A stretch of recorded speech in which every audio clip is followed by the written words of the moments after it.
nanti versi dari DJKN ya, nanti besok mungkin saya share ya, di Perdirjen nomor 5 KN tahun 2021. Mas Yuri masih punya itu ya, itu tentang penilaian juknis penilaian sumber daya alam versi DJKN ya.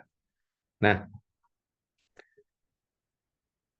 hari ini kita lanjutkan dulu yang diskusi kemarin. Saya sepertinya ada satu yang kelewat ya.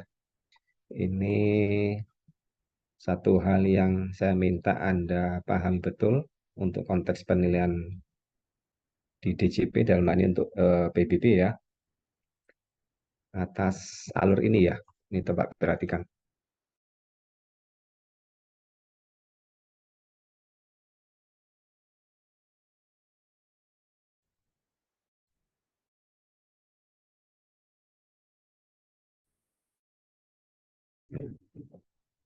Hanya informasi mulai dasar-dasar pokok-pokoknya di materi sebelumnya ya, di mata kuliah sebelumnya.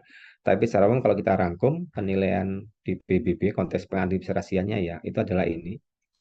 Yang pertama ini kita bicara wajib pajak ya, melaporkan spot ke kantor pajak ke DJP dalam waktu 30 hari harus dikembalikan. Ya, jadi di sini adalah konteksnya DJP atau KPP menyampaikan spot ke wajib pajak gitu ya. Kalau dalam waktu 30 hari ini dikembalikan, clear. Tapi kalau 30 hari tidak dikembalikan, nanti KPP akan menerbitkan surat teguran setelah 30 hari tidak dikembalikan. Setelah adanya surat teguran, wajib pajak mengembalikan, gitu ya. Atau yang pertama tadi, wajib pajak sudah mengembalikan spot dalam jangka waktu yang normal 30 hari, sudah mengembalikan ini. Langkah berikutnya apa? Ada penelitian isian spot, ya, dicek oleh seksi pengawasan, dicek isinya lengkap nggak, gitu ya, seperti itu. Nah, kalau ternyata ada indikasi isinya tidak sesuai, tidak ya, tidak sesuai ketentuan, ada indikasi tidak sesuai, berarti ya, tidak ada, tidak sesuai berarti ya, maka KPP akan menerbitkan surat klarifikasi spot ke wajib pajak. Kita akan bertanya ke wajib pajak, ini kok datanya ada yang salah ya, ada yang nggak sesuai ya dengan tahun lalu misalnya. Harapannya nanti wajib pajak membetulkan spot, ya, membetulkan spot, ya, seperti itu. Nah, kalau spot sudah dibetulkan, baru isian spot ini kita nilai. Loh, Pak, apa sih maksudnya ini kita nilai? Ya, kita menilai objek PBB ini berdasar data WP. Di sini kita nilai nih. Ya, seperti itu. Nanti tata caranya saya sudah share beberapa regulasi termasuk di PMK 186. Ya, seperti itu. Nah, kalau sudah dinilai, kita tetapkan PBB-nya, terbit SPPT. Ya, terbit SPPT. Setelah terbit SPPT, ternyata kita dapat data nih. Kalau di DJP, teman-teman di DJP mengenal istilah ILAP ya.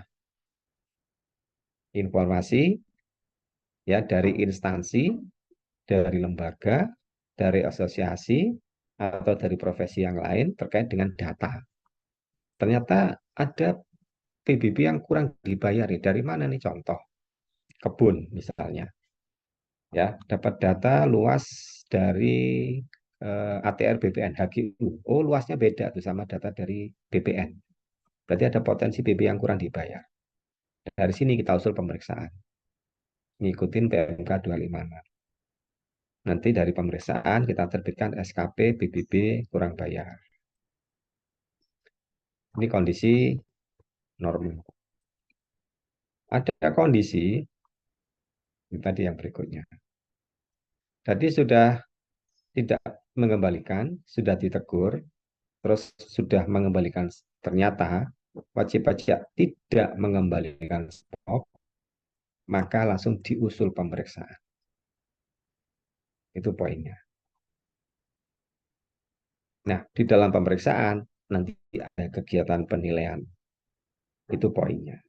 Jadi fungsi penilaian di sini adalah yang pertama, ini yang sifatnya rutin, berarti ada di sini, yang sifatnya rutin,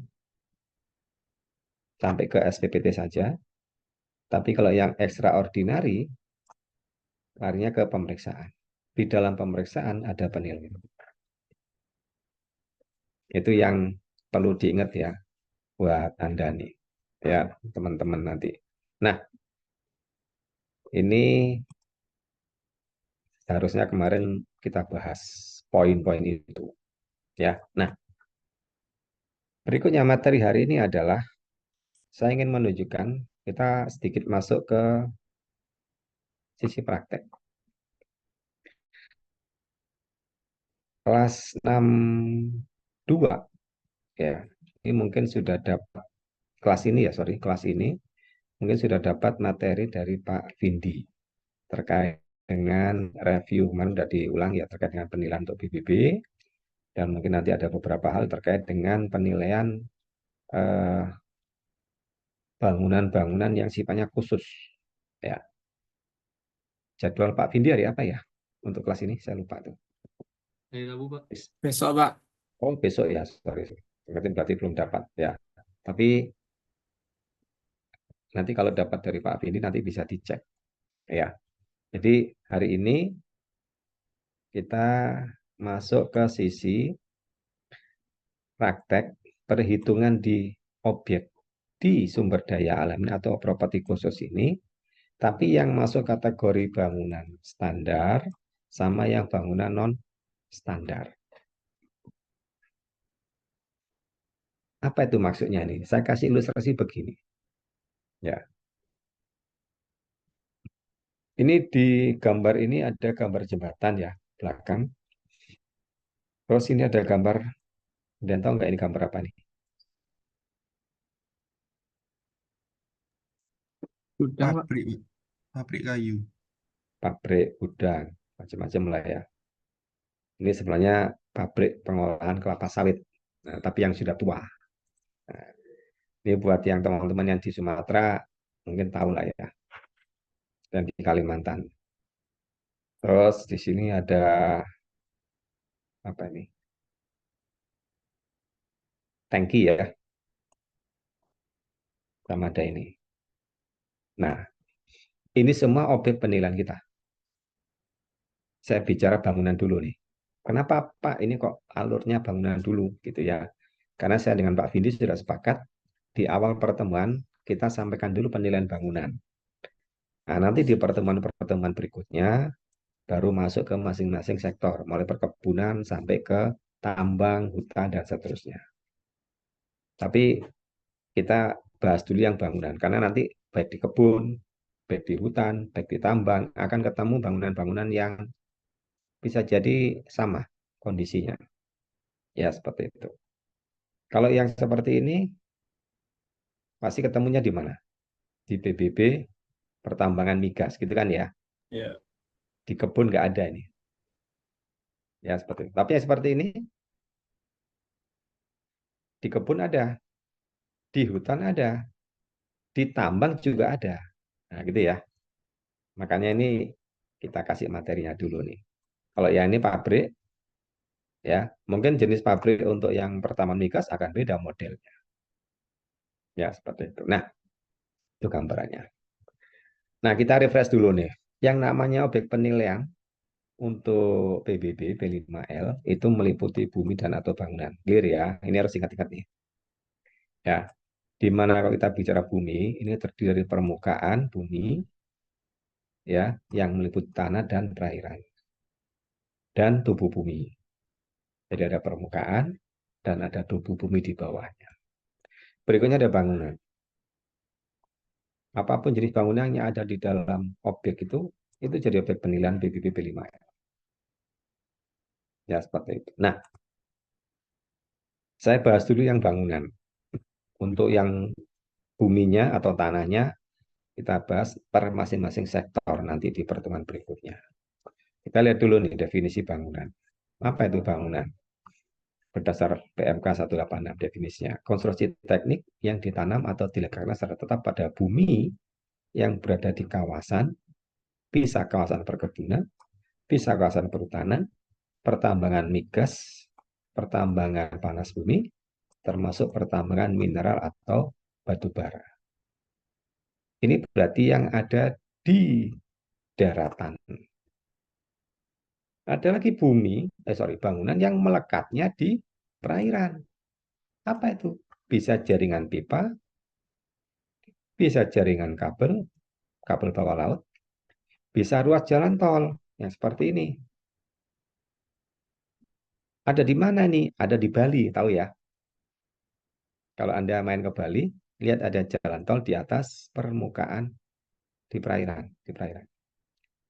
Nah, tapi dengan undang-undang yang terbaru, undang-undang hubungan keuangan pusat dan daerah atau undang-undang HKBD ini dikeluarkan dari objek PBB. Sekarang masuk objeknya Pemda, PBBP 2, Berdasarkan Permintaan. Seperti itu. Terus ada bangunan yang lain selain pipa, apa itu? Fasilitas penyimpanan dan pengolahan. Ini nih, FSRU. Loh, ini apa loh ini bentuknya? Ya, tapi karena kapal ini melekat secara tetap, karena ini kapalnya nggak kemana-mana nih, dia masuk kategori bangunan di dalam Undang-Undang PBB. Itu ya. Jadi ini penting buat Anda untuk memahami ini, karena nanti bisa aja ada wajib pajak bertanya, saya punya kapal nih, pengolahan migas, LNG FSRU, ya, Facility Storage Regasification Unit, istilahnya FSRU. Kok saya dikenakan PBB? Padahal ini kan kapal. Kapal kan bergerak-gerak, gitu. Betul. Tapi karena dia fungsinya sebagai penyimpanan dan pengolahan, dia melekat tetap, nggak kemana-mana dia. Maka masuk kategori bangunan sesuai Undang-Undang PBB dan ditegaskan di PMK 186. Gitu ya. Anda browsing aja, kayak apa tuh FSRU. Nah, cari aja. Kita cari-cari sama-sama. Kita lihat FSRU. Kayak apa sih FSRU itu?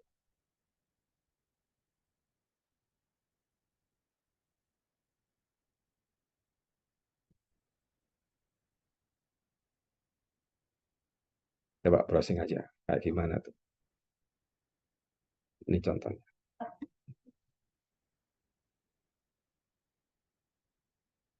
Nih.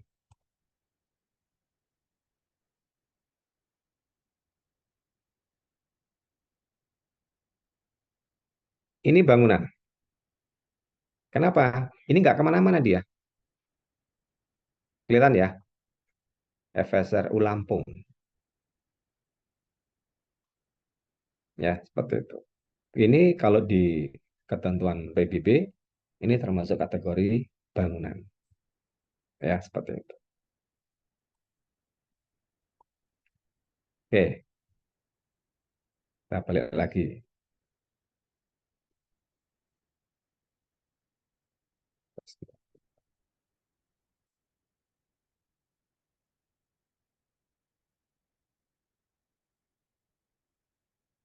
Oke, sampai sini ada pertanyaan dulu nih.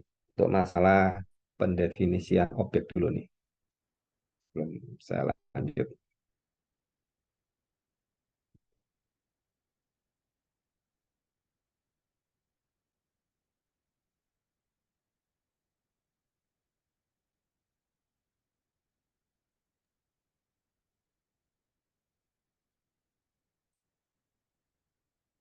Izin bertanya, Pak. Yuk, silakan. Yang untuk FSRU itu kalau semisal terhitungnya itu apa sama dengan PBB yang lain, Pak? Semisal kalau semisal di pertengahan tahun itu ya, Pak, mungkin bergerak, Pak, berpindah tempat karena sesuatu mungkin ada force major atau apapun. Nah, itu apa tetap dihitung eh, setahun penuh, Pak, setelahnya itu? Oke, PBB kuncinya adalah kondisi per 1 Januari. Kan itu ya. Dan yang namanya FSRU itu kontraknya rata-rata ini jangka panjang. Dia nggak mungkin atau bisa dikatakan jarang gitu ya. Baru 3 bulan dia berpindah. Itu. Makanya masuk kategori bangunan di dalam Undang-Undang PBB. Gitu. Jadi karena berpikirnya adalah dia bangunan yang relatif lama nggak bergerak dan kontraknya jangka panjang. Nggak ada kontrak mengolah gas atau minyak itu kontraknya 3 bulan. Nggak ada. Kontraknya rata-rata minimal itu bisa 5 tahun. Ya, seperti itu. Nah, sehingga karena kita bicara kontrak, kita lihat kondisi per 1 Januari.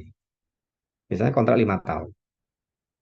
Misalnya di tahun berapa nih katakan kita bicara kontrak, katakan tahun ini ya, 2024. Sekarang tanggal berapa? 18 Maret, gitu ya, 5 tahun, gitu ya. Karena kondisi 1 Januari, maka 1 Januari 2024, dia kan belum ada kontrak, berarti belum kena PBB 2024. Clear ya, gitu ya. Tapi nanti 2025 dia kena PBB, gitu kan? 2025. 2026 kena nggak? Kena. 2027 kena, kena. 2029 kena nggak PBB-nya?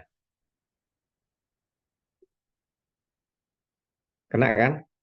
Karena kan 1 Januari 2029 itu masih dalam kontrak. Betul ya? Padahal kontraknya begitu 19 Maret itu kapal geser. Kan cuma 5 tahun kan? Misalnya kontraknya. Geser nih, 19 Maret dia geser. Karena sudah selesai kontraknya 18 Maret. PBB-nya tetap kita kenakan karena kita bicara kontrak tadi. Gitu ya Mas ya gambarannya. Seperti itu. Ya, jadi umumnya jangka panjang. Belum ada bangunan atau kapal-kapal seperti itu yang kontraknya cuma 3 bulan, 6 bulan itu nggak ada. Rata-rata jangka panjang. Bisa 5 tahun, 10 tahun. Ya, seperti itu. Itu dasarnya. Ya, seperti itu. Dan sudah pernah digugat sama Asosiasi Perkapalan. Nah, INSA pernah itu. Indonesia National Shipping atau apa itu saya lupa, INSA itu cari itu. Pernah datang ke Pak Dirjen, minta Pak itu kenapa saya dikenakan PBB untuk kapal-kapal itu? Kan itu kapal. Ya kita jawab ya karena kategorinya masih dalam kategori undang-undang kita melekat tetap meskipun bentuknya kapal. Gitu. Itu ya teman-teman ya gambarannya ya. Jadi nanti kalau ada kata wajib pajak, kenapa kok kapal ini kena PBB? Karena melekat tetap. Berarti apa? Suatu saat Anda ketemu yang namanya kapal pesiar, melekat tetap, karena dia kontrak jangka panjang 5 tahun, 10 tahun, di dalam satu kawasan, itu bisa jadi objek kita juga. Misalnya. Tapi kan nggak ada kapal pesiar yang menetap ya. Kapal pesiar pasti keliling-keliling kan. Ya, seperti itu. Itu ya gambarannya ya. Oke, kita lanjut dulu nih.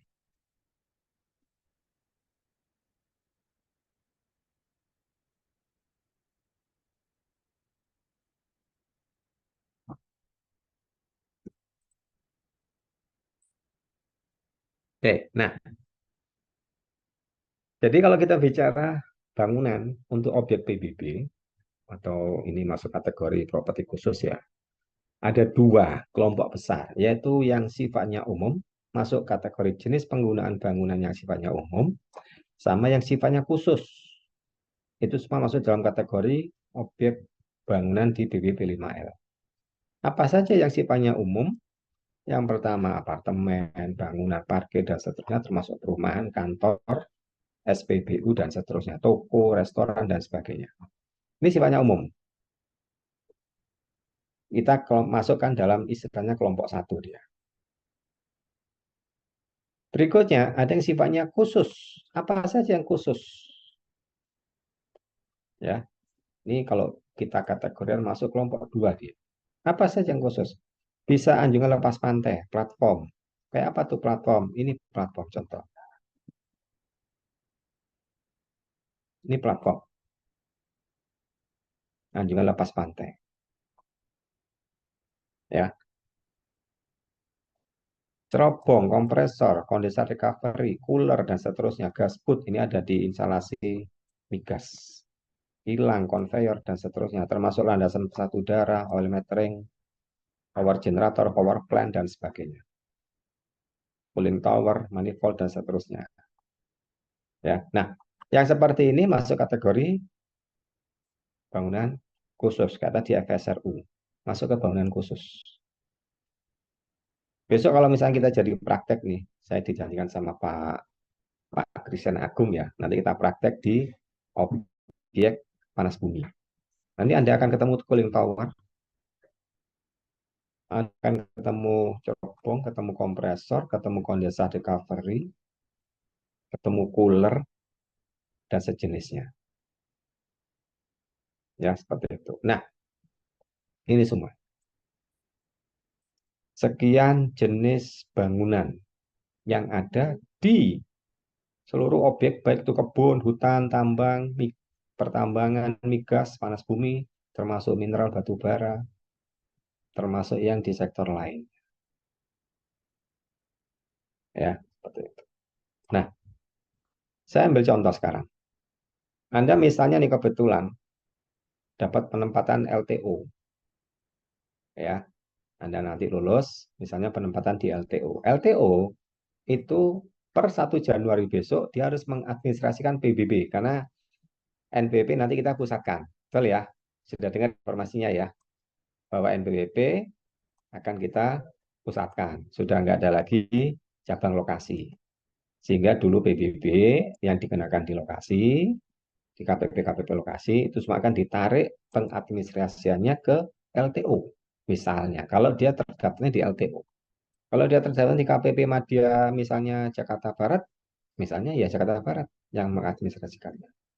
Nah, saya kasih bayangan case sekarang. Anda kebetulan dapat di LTO nih. Ya, LTO itu salah satu WP-nya PT Freeport Indonesia, PT FI. PT FI itu bangunannya ada 3.000 unit. Contoh perumahan seperti ini. Ini kalau Anda pernah dengar, ini perumahan Kuala Kencana yang ada di Timika. Ya, ini jumlahnya sekitar hampir 1.000 unit ini perumahan di sini. Terus ada yang namanya Portside, pelabuhannya si Freeport.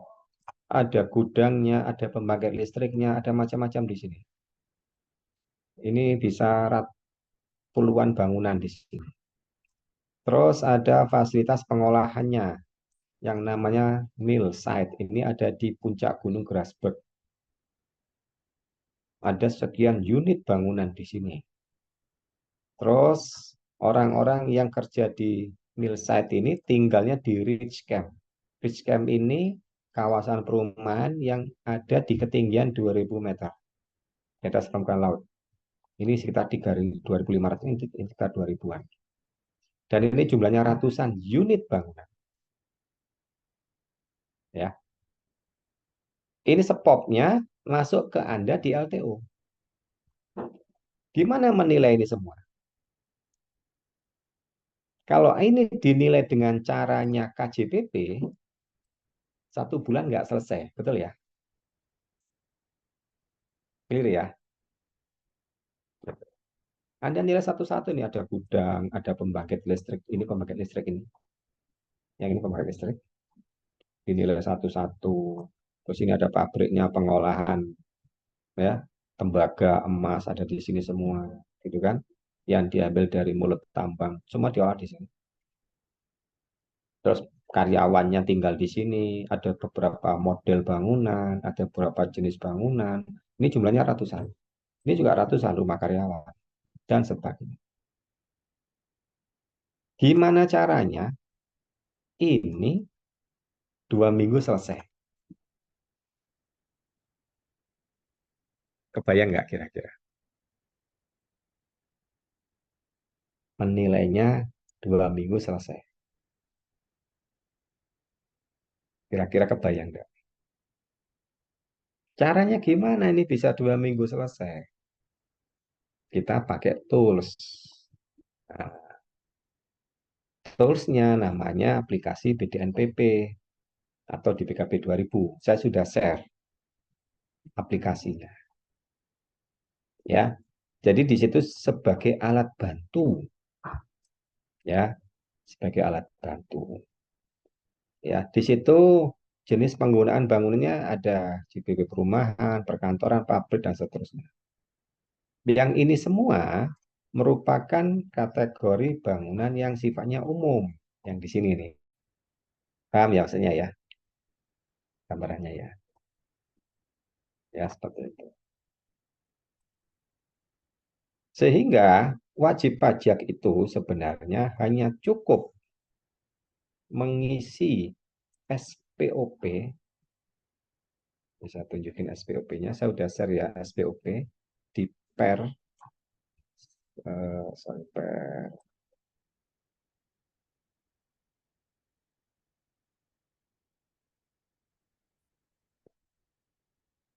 Jadi saya ingin tunjukkan ke Anda alur berpikir penilaian sumber daya alam di DJP ya. Ini alurnya. Yang per 19 ya, Pak? Ya, per 19. Ini ya, per 19. Ya, udah kelihatan ya. Nah, jadi di sini adalah WP itu cukup mengisi spot yang ada sesuai ketentuan di per 19.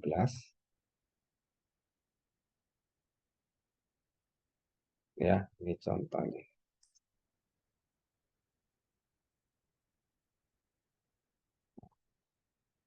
WP itu cukup ngisi ini, cukup ngisi ini. Kalau ini data umum, ya, data umum. Terus ini saya nggak tahu nih, waktu materi PBB sudah dikasih belum? Harusnya ini sudah dikasih nih. Di Sudah, Pak. PPWB Sudah sudah ya? pernah dikasih, Pak. Sudah ya? Oke. Berarti harusnya sudah tahu cara mengisinya. Harusnya. Nah, sehingga gambarannya ini spot ya. Ini lampiran-lampirannya untuk yang kebun, kodenya R1 dan seterusnya. Gitu kan. Nah, nanti ini per sektor di pertemuan berikutnya akan dibahas oleh Pak Vindi dan nanti prakteknya sama saya. Nah, saya mau bahas yang sisi bangunan dulu. Ini, Pak, yang kemarin diminta untuk bawa spot, berarti nanti di Bapak atau di Pak Fundi nanti, Pak? Bahasnya. Di Pak Vindi nanti untuk pengisiannya, biar Anda familiar dengan pengisiannya, dan nanti praktek penilaian nanti sama saya nanti. Oke, Pak. Ininya. Saya bahas dulu yang bangunan dulu.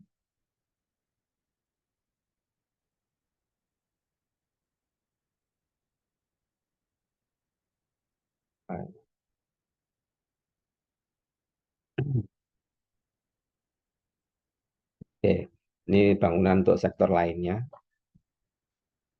Nanti kita ada bangunan khusus untuk yang ini kan. Mulai kebun, hutan, tambang, dan seterusnya. Nah, ini. Berarti sebenarnya WP itu cukup mengisi ini,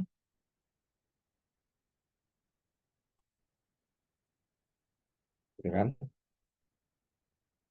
Di sini dibagi nih dalam beberapa kelompok. Tadi yang saya sampaikan kelompok satu. Kelompok satu berarti apa? Bangunannya sifatnya umum. Gitu kan ya. Apa sih yang sifatnya umum? Contoh, wajib pajak ngisi nih. Jenis penggunaan bangunan, katakan di sini dia isi perumahan.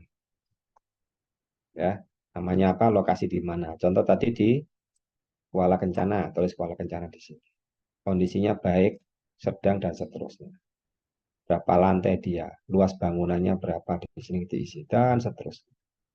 Gitu kan ya. Nah, bayangkan yang namanya Freeport mengisi ini ada 3.000 unit. Ya, kebayang ya. Di mana tuh 3.000 unit? Bangunannya seperti ini. Nah, sekarang enak pakai e-spot. Kita tinggal tarik nanti data XML-nya ya. Seperti itu. Nah, ini yang masuk kategori kelompok pertama. Ya. Berikutnya wajib pajak juga ngisi. Nah, kalau bayangin, kalau ini ada 2.000 bangunan, ada 3.000 bangunan, gimana caranya nih mau ngitung satu-satu? Itulah kita gunakan aplikasi di PKB 2000 yang saya sudah share ke Anda semua. Ya. Jadi nanti kita cukup menginput seluruh spesifikasi yang ada di sini ke dalam aplikasi. Ini seluruh spesifikasi yang di sini. Nah ini. Mulai dari dindingnya apa, langit-langitnya apa, atapnya apa, penutup lantainya apa, keliling dinding, tinggi kolom, dan seterusnya. Kebayang ya? Masih bingung nggak kira-kira? Ya, jadi saya ambil contoh. Balik lagi ke gambar tadi.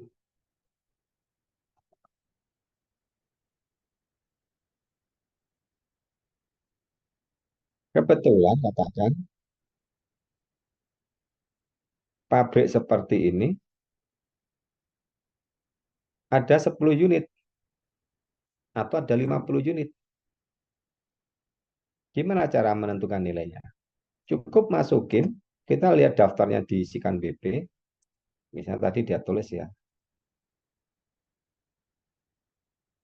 karena pabrik tadi kan termasuk, atau gudang tadi ya termasuk kategori yang sifatnya umum, BP nulis katakan, di sini, gudang, nama unit bangunannya misalnya gudang pengolahan, dia tulis di sini. Lokasinya katakan di, kalau kebun istilahnya ada divisi atau afdeling. Terus kondisi pabriknya atau gudangnya misalnya jelek. Tadi kan gambarnya jelek, sudah tua. Terus kapan dibangun, diisi, dan seterusnya. Berapa lantai itu gudangnya? Oh, misalnya satu lantai, terus satu lantai. Luasnya berapa? Oh, 1.000 meter. Diisi 1.000 meter di sini. Ya, konstruksinya dia pakai baja, tulis baja, dan seterusnya. Lantainya apa dan seterusnya. Ini diisi semua. Kalau dia punya 10 pabrik, ya diisi 10 di sini, 10 pabrik. Misalnya. Kalau dia punya 10 rumah, ya diisi 10 rumah di sini.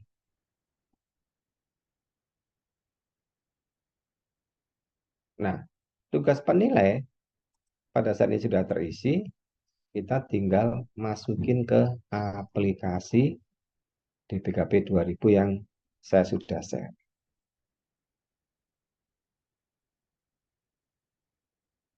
Nah, dari yang saya sudah share,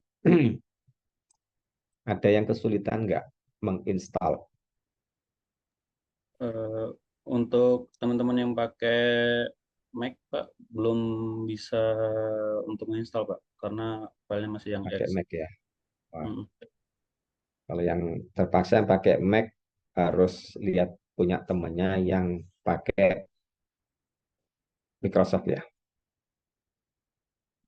Itu yang kalau yang pakai Mac nih ya. Oke, kita lihat dulu yang nggak pakai Mac. Kita buka sama-sama ya. Kita buka sama-sama. Oh, sorry, sorry, sorry.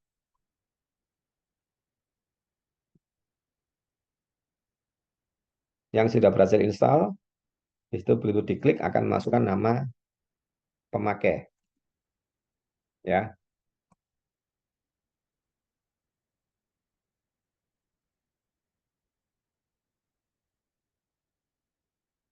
Anda ketik aja sistem ya. Kata sandinya manager pakai G. Manager ya pakai G. Oh, sorry.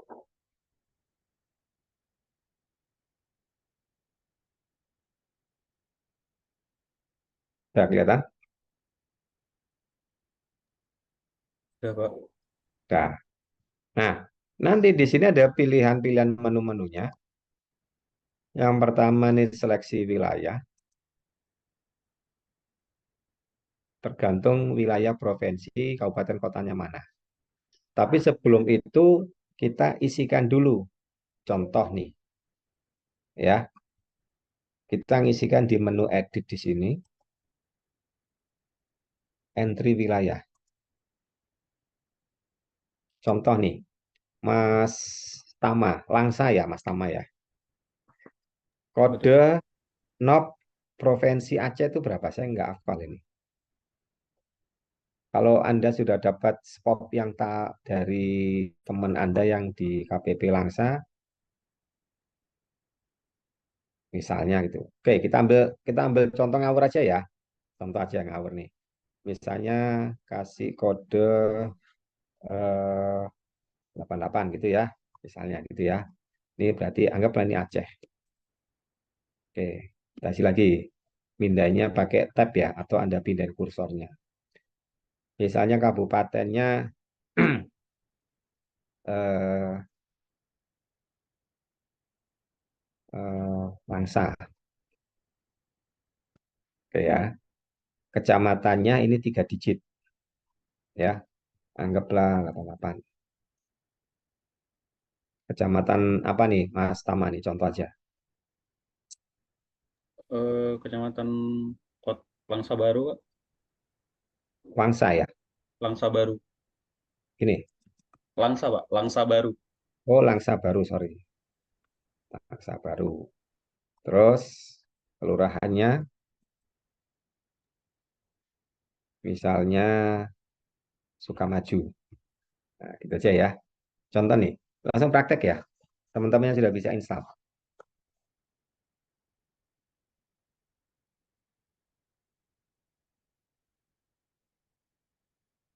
Oke, sudah? Tapi ini menyesuaikan knob yang ada di wilayah kerja masing-masing.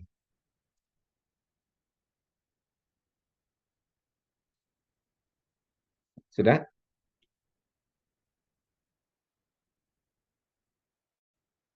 Izin tanya Pak, Ya, silakan. itu itu kan di menu edit entry wilayah ya Pak. Ya, edit menu entry wilayah dulu. Sesuai Tapi wilayah kerja kita masing. saya input 88 itu kode provinsi tidak ditemukan. Iya, begitu enter kan terus diisi, Oh, diisi dulu. ya diisi dulu. Kan itu masih kosong. Iya.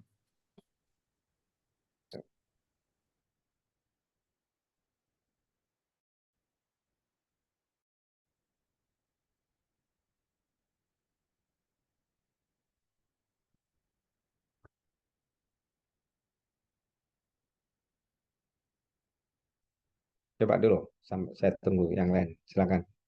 Gak apa-apa, kita santai aja dikit, pelan-pelan dikit lah.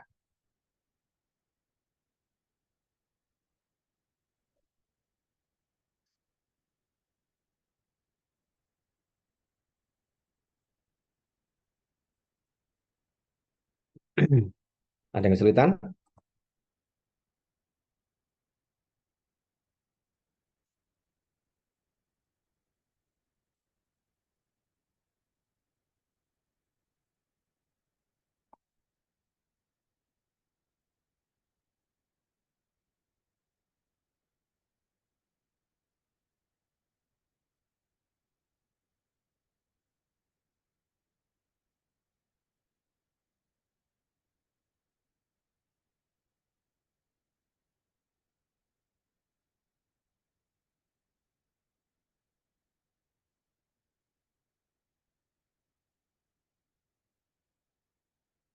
Ya, ada yang nggak bisa? Ini buat yang sudah bisa install ya.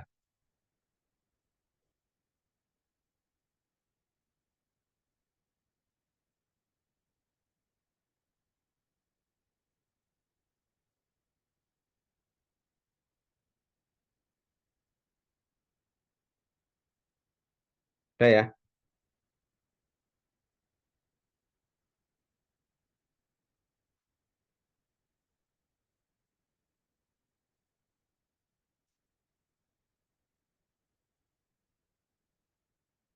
Ini setelah disimpan langsung ditutup aja nggak apa-apa, Pak? Nggak apa-apa. Setelah Anda sudah masukin sampai dengan nama kelurahan, misalnya gitu ya. Jadi ini sebenarnya kelurahan di mana kebunnya berada, di mana hutannya berada, kan gitu. Ya.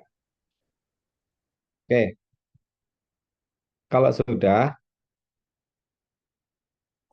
pada saat kita klik lagi yang seleksi wilayah tadi, file ya, file seleksi wilayah. Misalnya kita atur tadi 88, tadi Aceh kan, 77, Langsa. Teman saya akan keluar yang tadi kita sudah input 88, 77, Langsa 2024. Sorry, sorry, mau habis ini waktunya. Saya tutup dulu ya kuliahnya ya. Bentar, udah mau habis.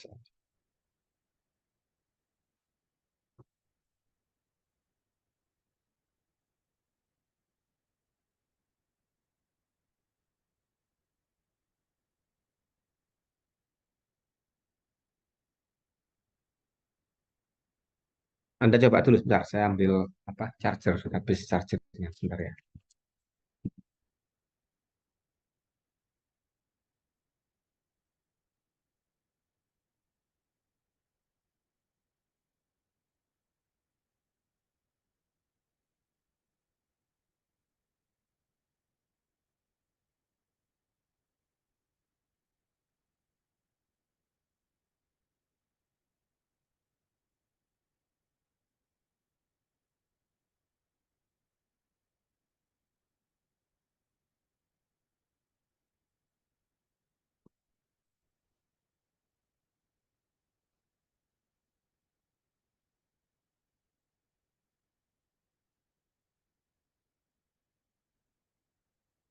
Oke, ada yang kesulitan untuk pengisian wilayahnya?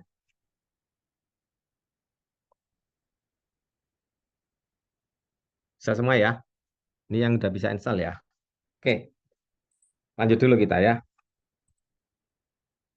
Tadi kan kita ambil contoh ini Aceh dan Langsa, gitu kan ya.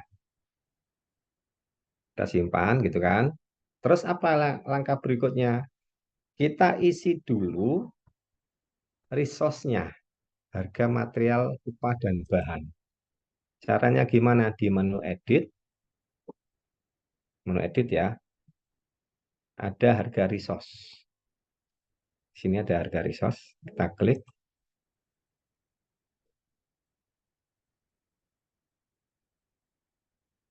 Nah, ini data awal dulu pada saat aplikasi ini dibuat. Makanya yang namanya upah tukang dan sebagainya, ini masih pakai harga di tahun 9, ini aplikasi ini dibangun tahun 99. Ini masih pakai harga ini. Hari ini yang namanya upah tukang dan sebagainya ini kan sudah berubah 2024 ya. Nah, caranya gimana Pak kita ngisi ini? Kita ngisi ini sesuai wilayahnya. Jadi kalau misalnya ini contohnya Langsa, ya kita isi sesuai harga upah yang ada di Langsa. Kalau Anda yang di Batam, Anda ngisi harga upah ini sesuai harga yang ada di Batam dan seterusnya. Sampai misalnya yang namanya material juga sama, semen gitu kan, paku dan sebagainya. Ini sesuai dengan harga yang ada di kabupaten atau kota masing-masing. Di sini ada granit dan sebagainya. Kita isi semua. Ya, kita isi semua. Nah, sekarang pertanyaannya, Pak, saya harus ngisi ini pakai data dari mana, Pak? Gitu kan ya. Apa saya harus nanya tukang satu-satu? Kan gitu kan misalnya. Caranya adalah kita ambil data dari jurnal harga bahan bangunan. Ini contohnya seperti ini.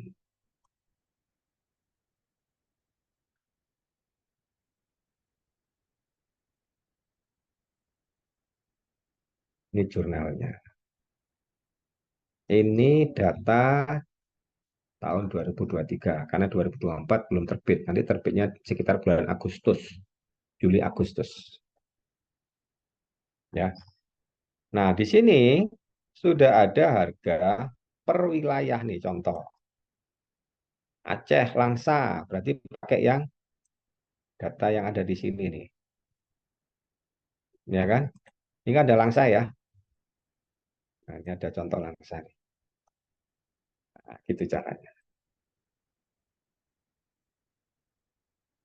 Berarti kita ngisi data ini sesuai kondisi Langsa. Halaman 53, kita cari 53.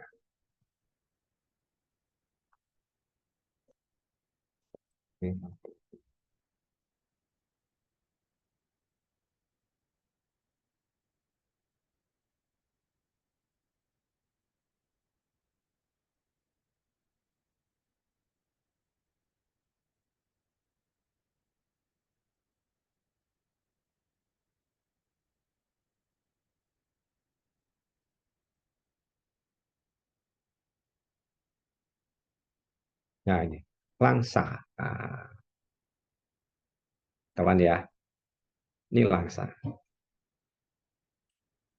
Ya, mandor, upah tukang dan sebagainya kan beda sama harga tadi kan. Ini contoh nih. Tukang kayu, tukang batu 169. Tadi kan 11.000. Nah, berarti apa? Kita isi. Contoh nih 169.650. Kita isi di sini.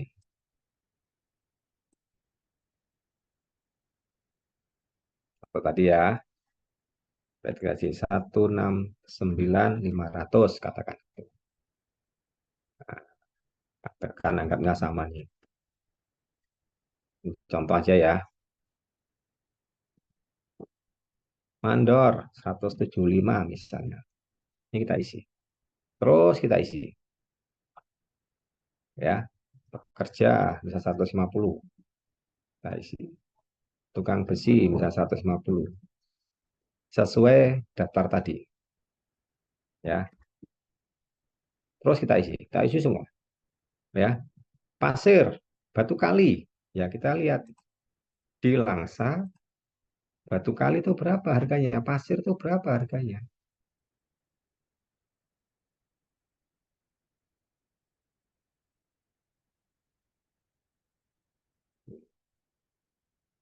Ya, asbes, ya kan, batu bata ini berapa nih, 91, 991 misalnya. Ya, kelihatan ya batu bata. Contoh nih, berarti apa? Ya kita isi batu bata di aplikasi tadi 991 tadi contohnya. Mana tadi ya? Nih, batu bata. Ini contohnya 991. Nah, kita isi. Kayak gitu caranya. Ya, seperti itu. Nah, kita isi semua, kita isi. Jadi angka-angka di sini mengikuti standar yang berlaku di wilayah kabupaten kota masing-masing. Pak, kalau kebetulan di wilayah saya nggak ada daftar itu, berarti ngambil data sesuai provinsinya atau di ibu kota provinsinya. Ini kalau kita sudah isi semua, kita tinggal oke, kan diproses nih.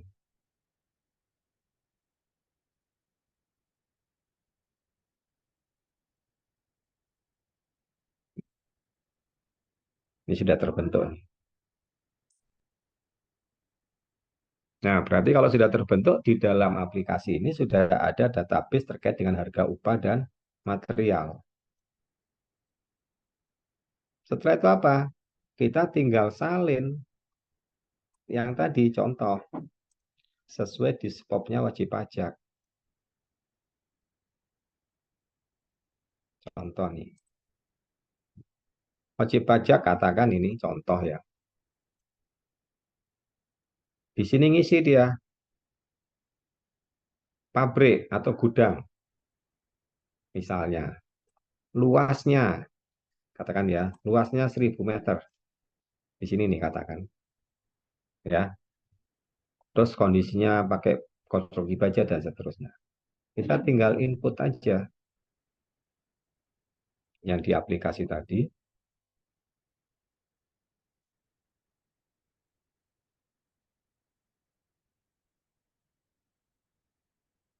Kita Kita masukin entry lspop namanya di sini. Ini tulis saja 4 itu individual. Terus knob-nya sesuai ya. Jadi 77. Yes. 77 apa 88 ya? 7, enggak. 88 ya. Nah, 88, 77, 88, 77. Misalnya 001, 00, 10.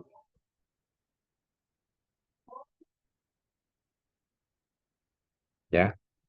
Jenis penggunaan bangunan, tadi contohnya apa? Gudang. Kita tulis gudang. Sorry, gudang itu 08. Nama wajib pajak katakan PT Arun. Ya. Alamatnya tadi Desa Sukamaju. Misalnya. RT RW berapa kita isi. Kondisinya misalnya gudangnya sedang. Tahun dibangun katakan 2000. Tidak ada renovasi. Ini sesuai isian WP. Jumlah lantainya 1. Luas bangunannya 1000. Konstruksinya pakai baja. Terus material dinding dalam pakai pasangan setengah batu.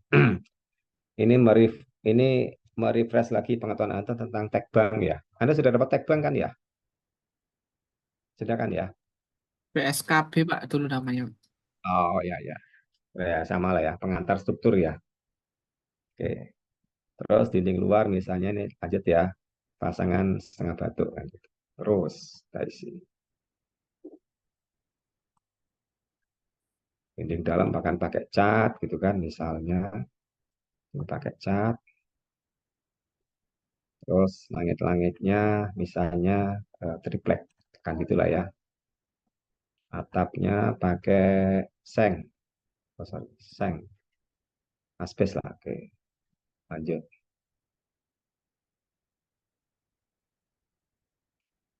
Yang namanya gudang, lantainya pasti semen. Misalnya. Misalnya dia nggak punya pagar, terus dia punya listrik, katakan 10.000 watt. Dan seterusnya. Kalau dia punya hidran, sprinkler, dan sebagainya, ini diisi. Anggaplah nggak ada. Kita lanjut dulu. Gudang itu ada tinggi kolom. Misalnya tinggi kolomnya 6 meter. Lebar bentang misalnya 6 meter. Terus dia nggak punya mesanin, anggaplah punya mesanin 10 meter. Punya daya dukung lantai katakan 1000. Ya kan? Proses. Udah jadi angkanya. Paham ya? Gitu. Nah, ini yang mempercepat pekerjaan kita. Karena sudah dibuatkan aplikasinya. Sehingga kalau ini sudah jadi, kita tinggal simpan, terus kita cetak misalnya pakai PDF buat arsip laporan kita. Udah selesai. Ya, gitu. Jadi itu ya gambarannya ya. Kenapa untuk penilaian PBB yang masuk kategori sekarang properti khusus 2, sebegitu banyaknya objek PBB, tetap targetnya semester 1 harus keluar semua SPPT-nya. Gitu. Mau sebanyak apapun bangunannya, mau 1000 unit, mau hanya 10 unit, caranya sama. Ya, seperti itu. Nah, nanti di saya kan sudah share aplikasinya.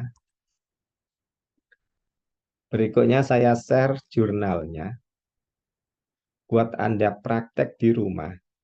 Karena ini meskipun kita hanya satu SKS, kayak saya nyambah dikit nih waktunya. Gitu ya. Anda coba download, Anda coba install lagi. Ya, coba install lagi ini.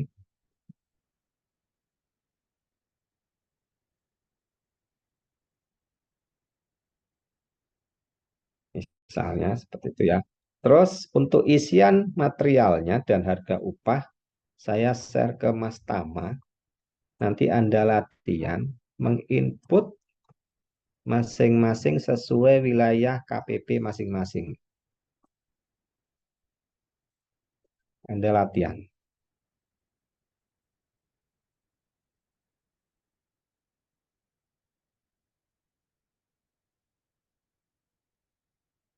Ya, seperti itu.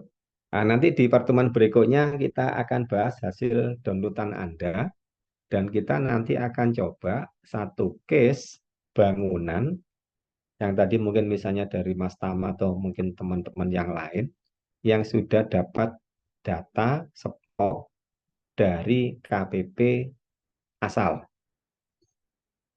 ya sudah dapat data stok dari KPP asal, ya seperti itu. Bisa ngikuti nggak gambarannya? Siap, bisa Pak. Bisa ya. Ini saya share dulu karena ini cukup besar, ada 100 mega, kayaknya perlu waktu ini. Oke, sampai sini ada tanya dulu nih, sebelum kita akhiri. Belum nanti Anda coba praktek-praktek, Anda utak-atik, Anda kontak teman Anda di KPP Anda yang sekarang, KPP sebelumnya, untuk coba utak-atik masukin data-data itu, dan nanti minggu depan di pertemuan berikutnya kita coba lihat hasilnya. Maaf Pak, Buat, oke, silakan. Siapa tadi? nggak harus di KPP asal kan ya Pak ya? Soalnya ada yang dari Silakan. DJKN ini. Oh ya, silakan. Bisa Mas Yuri ya.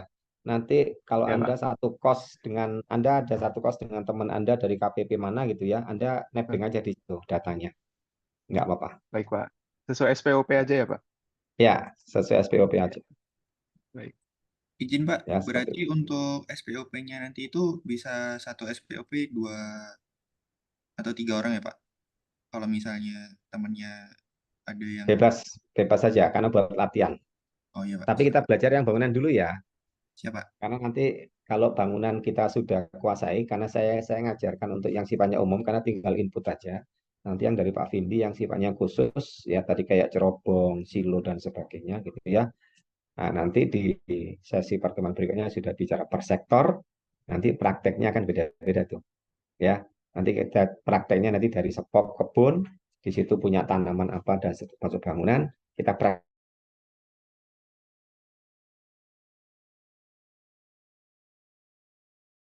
menyusun laporan.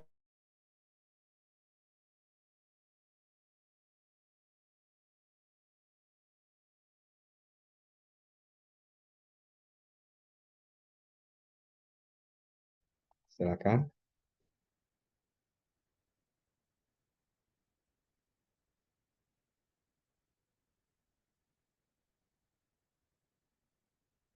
Oke, sementara cukup dulu ya. Saya sudah share di Mas Tama untuk jurnal. Tolong Anda latihan input materialnya ya sesuai kota Anda masing-masing, sesuai KPP-nya atau mungkin KPP nebeng sebelahnya silakan. Ya, seperti itu. Pak, izin Pak, kalau untuk yang kayak kabupaten yang nggak ada gitu gimana Pak? Kayak misal tadi itu yang di Aceh, Langsa itu kan ada wilayah termasuk Aceh Timur sama Aceh Tamiang. Tadi di Ya, situ di jurnal. ambil yang berdekatan. Oh, oke Pak. Ya, jadi kalau misalnya nih contoh ya kayak di Medan gitu ya. Medan adanya cuma Medan nih.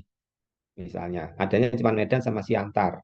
Tapi kebetulan Anda wilayah Binjai gitu ya. Nah, Binjai itu lebih dekat Siantar atau Medan.